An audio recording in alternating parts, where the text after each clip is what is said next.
दो संदर्भ इसमें निहित है। हाँ। पहला संदर्भ यह है कि आदरणीय नीतीश कुमार जी वरिष्ठतम मुख्यमंत्रियों में से एक हैं देश में, ये अकाट्य सत्य है। केंद्र और राज्य दोनों चलाने का अनुभव है, यह भी सत्य है। बिल्कुल। गठबंधन चलाने का है, यह भी सत्य है। पर गठबंधन का निर्णय क्या होगा, ये गठबंधन के शीर्ष नेतृत्व लेंगे। अपनी इच्छा का प्रकटीकरण नेतृत्व के निर्णय का द्योतक नहीं होता है। हाँ। क्योंकि अगर नेतृत्व का कोई हमने ये सुना जो अधिकृत है जी, एक नहीं, Reema Prasad, let me complete. Reema ji, please please please please, एक सवाल ऐड कर लूं? ठीक है, हाँ। ठीक है, आप बोल लीजिए, फिर मैं सवाल ऐड हाँ, बोलिए बोलिए बोलिए बोलिए मैं बोलिए एक बोलिए सवाल बोलिए। यहाँ पे ये ऐड करना चाहती हूँ। बिहार के लोगों से आज मेरी चर्चा हुई और अमूमन मैं बात करते रहती हूँ बिहार की सियासत से जुड़ी हुई बातों पर, तो हमें ये पता चला कि ठीक 1 साल पहले बीते साल सावन महीने में जो सरकार नई रूपरेखा में तैयार हुई, वहां डील ये हुई कि नीतीश कुमार दिल्ली संभालेंगे, दिल्ली की राजनीति में सक्रिय होंगे और जो मौजूदा वक्त में डिप्टी सीएम है तेजस्वी यादव, वो सीएम की कुर्सी तक पहुंचेंगे। वक्त लग गया, ऐसा कुछ हुआ नहीं, नीतीश कुमार संयोजक बने नहीं, तो शायद आरजेडी की तरफ से एक एक करके ये पीएम बनने का बयान सामने आ रहा है। क्या सच्चाई है इसमें? रीमा जी, व्यक्तिगत तौर पे मैं आपको जानता हूं और बिहार की राजनीति को आप कवर भी करती है, दिलचस्पी भी रखती है, अच्छी बात है। हाँ। और मैं दोनों संदर्भों को आपके पास स्पष्ट कर देना चाहता हूं। आदरणीय मुख्यमंत्री नीतीश कुमार जी ने और आदरणीय उप मुख्यमंत्री तेजस्वी जी ने दोनों ने स्पष्ट तौर पर अपनी बात पीपुल डोमेन में मीडिया के सामने रख दिया कि हमें कोई बनने की कुछ इच्छा नहीं है। हम राजनीति में आए हैं, जहां हैं हम खुश हैं और जिन परिस्थितियों में है हालात देश का जो है एक बड़ी चिंता का विषय है, उस पर हमको आगे बढ़कर के काम करना है। हाँ। मिलके काम करना है, सबको साथ लेकर के चलना है। लोकतंत्र संविधान सबसे बड़ा प्रमुख है देश का, इसको कैसे हम अक्षुण्ण बनाए रखने, यह हमारे कर्तव्यों में निहित है। और दूसरी बात आपने पूछा कि भाव का प्रकटीकरण, व्यक्तिगत भाव का प्रकटीकरण नेतृत्व का निर्णय का प्रतीक नहीं होता, नंबर 1।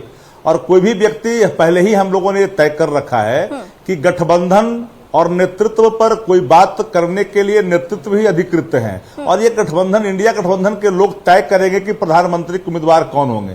पॉलिटिकल पार्टियां अपनी बात रखती है, किसको इच्छा नहीं रहती है कि हर राज्य से हमारा कोई मुख्य प्रधानमंत्री हो। हर की एक भावना होती है, निहित होती है, उन भावनाओं को इंडिया गठबंधन का निर्णय से नहीं ले सकते। शक्ति जी, मैं आपकी भावनाओं का बिल्कुल सम्मान करती है। अगर आप किसी पार्टी से ताल्लुक नहीं रखते, आप आरजेडी के चेहरा नहीं होते, तो मैं समझ सकती थी। मैं भी अगर बिहार से हूं और मेरी भी इच्छा हो सकती है कि मेरे प्रदेश से पीएम हो, लेकिन अगर मैं किसी पार्टी की अगर नेता होती तो शायद ये कहने में मुझे 100 बार सोचना पड़ता, अपनी पार्टी लाइन को देखना होता। मैं आपके पास आऊंगी, नीरज जी मेरे साथ इस वक्त जेडीयू से है, कुछ नई बातें अंदर खाने। एक सेकंड, रीमा जी रीमा जी एक सेकंड। अच्छा ठीक है। एक बात आधिकारिक तौर पर, पार्टी के मुख्य प्रवक्ता होने की हैसियत से मैं एक बात आधिकारिक तौर पर स्पष्ट कर दूं कि गठबंधन के नेतृत्व का कोई निर्णय नहीं है। पार्टी के नेता, पार्टी के कार्यकर्ता अपने स्वाभाविक प्रतिक्रिया देते रहते हैं अपने नेताओं के प्रति। ठीक है, मैंने आपकी ये उनकी इच्छा है, भावना है, बिहार की भावना है, ये उनकी भावना है, अलग है। इस भावना का सम्मान है। राजनीति में ऐसी भावनाएं आती भी है। नीरज जी के पास में जाती हूँ। नीरज जी, ये तो आरजेडी की बात हो गई। इन दिनों जेडीयू के अंदर खाने एक नई चर्चा चल रही है। चर्चा ये चल रही है कि नीतीश कुमार के रुख में, उनके स्टैंड में बदलाव देखने को मिल रहा है और जो पार्टी के नंबर 2 की हैसियत रखने वाले नेता हैं ललन सिंह, उनके जो लाइन है वो थोड़ा नीतीश कुमार से अलग लाइन चल रही है। हम अगर आप कहेंगे तो मैं 2-4 उदाहरण भी दे दूंगी। हालिया दिनों में मैं ये सुन रही हूं बिहार से कि वहां शीत युद्ध की स्थिति है ललन सिंह में और नीतीश कुमार में। क्या सच्चाई है? ये दो नेता आपस में भिड़ जाते हैं। रीमा जी, हम आपसे ही हम नहीं एक मिनट, आपसे मैं एक चीज जानना चाहता हूं। आपने इंट्रोडक्शन में बोला हमारे राजनीतिक विरोधी बोलते तो मुझे कोई दिक्कत नहीं है, राजनीतिक विरोधी बोल सकते हैं, लेकिन जिस शब्द का आपने इस्तेमाल किया, हम आपसे केवल यह जानना चाहते हैं कि हमारे लिए तो उस शब्द का इस्तेमाल किया तो आदरणीय नरेंद्र मोदी जी 2017 में नीतीश कुमार जी के दरबार में शरणागत होकर सरकार बनाए, तो उनको क्या कहिएगा? सल्टू राम। उनके बारे में भी देशज शब्द का आप इजाद करिए। 2022 में 9 अगस्त को जब सरकार हमारी बनी, नहीं आपने बोला है, सियासत को जानने वाले लोग कहते हैं। अजय आलोक जी जुड़ गए हैं कुछ ही देर में, उनसे मैं ये जवाब भी ले लूंगी। हाँ ठीक है, आप अपनी बात कंप्लीट कर लीजिए, फिर मैं अजय आलोक के पास जाऊंगी। हाँ पहले आप इंट्रोडक्टरी नहीं, आप इंट्रोडक्टरी जो आपने बोला है उसको दिखाइए जनता के बीच, दिखाइए आप। ठीक है, आपने कंप्लीट कर लिया। मैं बिल्कुल अपने बात पे कायम हूँ। नीतीश कुमार अपने स्टैंड पे नहीं कायम रहते हैं। तब मैं भी नीतीश कुमार नहीं अपने स्टैंड पे कायम रहते हैं।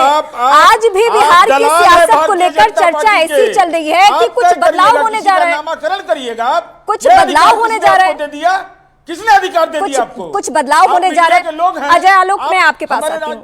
इनकी आपत्ति इस बात से है क्योंकि बिहार की राजनीति में एक शब्द चलता है, जो विपक्षी जो नेता हैं, बीजेपी के जो लीडर्स हैं या अन्य विपक्षी, कल तक तो आरजेडी के लोग भी कहते थे, जिनके साथ आप सरकार चलाते हैं वो भी नीतीश कुमार को पलटू राम कहते हैं।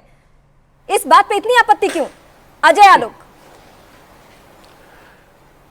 रीमा जी, हाँ, सच थोड़ा मिर्ची की तरह लगती है, हाँ, इसलिए छोड़िए, उस पर चर्चा क्या करना है। लेकिन सच्चाई तो ये है, हम लोग चारों यहाँ बैठे हुए बिहार के हैं जी। ये महागठबंधन शब्द का इजाद नीतीश जी ने किया था, ये भी हम लोग जानते हैं। कोई दिक्कत नहीं। और पलटू राम तो हम लोग में से किसी ने नहीं किया था, ये तो तेजस्वी यादव और लालू यादव जी ने किया अब आप था, ये सुन भी सब लीजिए। जानते हैं। अजय आलोक कह रहे हैं कि आरजेडी ने के बड़े भाई नहीं शब्द का इस्तेमाल किया। तरीका आपका है, आप सुनाइए ना भाई, हम तो कह रहे हैं। हाँ। आपने जो बोला इंट्रोडक्शन में वो सुनाइए। ये डिबेट दरअसल मुझे बिहार के अंदर खाने की जो राजनीति चल रही है उसके ऊपर है। रिपीट करिएगा, प्रूफ हो गया। बीजेपी के लीडर ने आपके सामने कह दिया कि ये मेरे शब्द नहीं है। मैं अभी भी आपको कह रही हूँ, बिहार की राजनीति के लोग कहते हैं ऐसा। अरे आपसे गलती हुई है तो बोलिए गलती हुई है। हमसे गलती होगी तो हम मेरे से बोलेंगे। कोई गलती नहीं हुई है। जो पार्टी के, अरे नीतीश कुमार को अगर मैं सुशासन बाबू कहूंगी तो आप खुश होंगे। नीतीश कुमार को सुशासन बाबू भी कहा जाता है तो आप खुश होंगे। लेकिन अगर बिहार के पॉलिटिशियन, डिबेट का ये टॉपिक नहीं, हम इस पर ज्यादा ड्रैग नहीं करते। नहीं, बिल्कुल नहीं, नीरज जी अगर जा रहे हैं।